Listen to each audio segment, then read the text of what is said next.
Assalamualaikum warahmatullahi wabarakatuh dan selamat pagi adik-adik. Waalaikumsalam warahmatullahi wabarakatuh. Baik, pekan lalu kita sudah masuk pertemuan pertama ya. Berarti kalian juga sudah mengenal saya. Baik, sebelum kita memulai pelajaran, saya persilahkan kepada ketua kelas untuk membaca doa memimpin teman-temannya.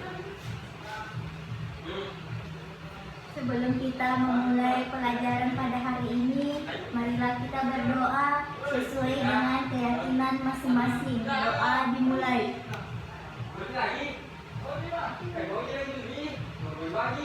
Selesai.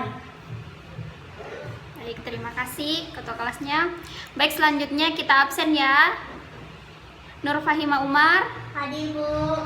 Fatmawati Pakan, Hadir Bu. Basri, Hadir Bu. Arnida Sari. Hadir Bu. Baik, semuanya hadir ya. Baik, pekan lalu kita membahas tentang unsur-unsur puisi. Sekarang kita membahas tentang materi menjadi pembaca efektif. Materi yang pertama yaitu merangkum buku. Apakah ada di antara adik-adik yang tahu bagaimana cara merangkum buku? Tidak tahu. Tidak Bu. Oke. Dalam merangkum buku terdapat dua cara. Ada yang pertama, langkah pertama yaitu merangkum berdasarkan gagasan pokok, dan kedua merangkum dengan pemetaan pikiran. Merangkum dengan berdasarkan gagasan pokok itu dengan cara membaca informasi umum terlebih dahulu, membaca informasi umum buku, kemudian mengetahui isi umum bukunya biasanya dilihat melalui daftar isi. Kemudian buku yang baik memiliki susunan buku yang terurai dengan baik dari bab dan subbab. Selanjutnya merangkum bacaan dari pokok pikiran yang terdapat dalam setiap paragraf. Kemudian merangkum bacaan yang dilakukan dengan menyusun pokok pikiran atau gagasan utama setiap paragraf. Sudah paham ya? Ya Bu. Baik, selanjutnya kita masuk ke merangkum dengan pemetaan pikiran. Yang pertama itu menulis judul di tengah-tengah kertas. Kemudian diberi gambar yang sesuai dengan judul yang akan ditulis supaya mudah diingat.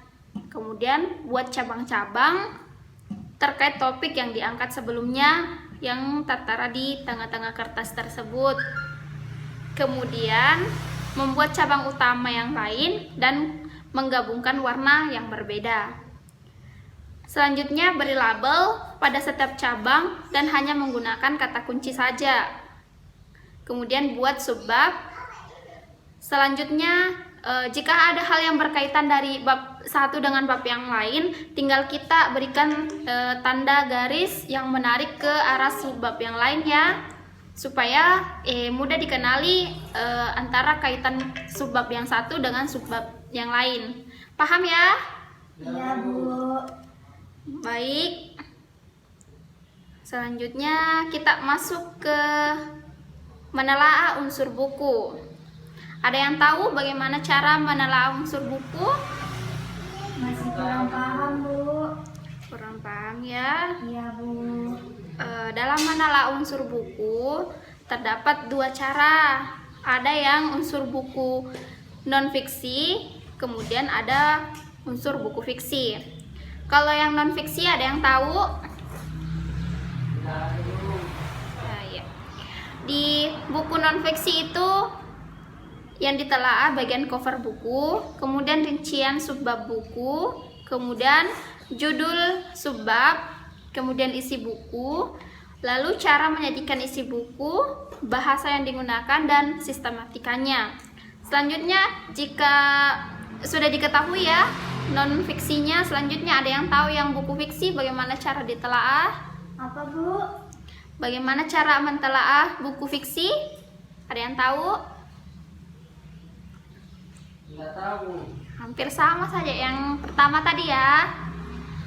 Jadi di sini ada bagian cover buku yang pertama. Kemudian selanjutnya rincian subbab buku. Yang ketiga judul subbab buku. Sudah paham ya? Iya, Bu. Oke. Jadi untuk pertemuan selanjutnya saya akan memberi kalian tugas. Tugas lagi. Jadi tidak apa-apa ya, lebih banyak tugas, lebih giat belajar. Jadi di sini tugasnya yaitu menentukan unsur-unsur buku dan membandingkan unsur buku fiksi dan non-fiksi. Oke ya, terima kasih semuanya. Terima kasih juga atas perhatiannya adik-adik. Saya ucapkan dengan ucapan Assalamualaikum warahmatullahi wabarakatuh dan selamat siang. Waalaikumsalam warahmatullahi wabarakatuh. Dadah, Bu.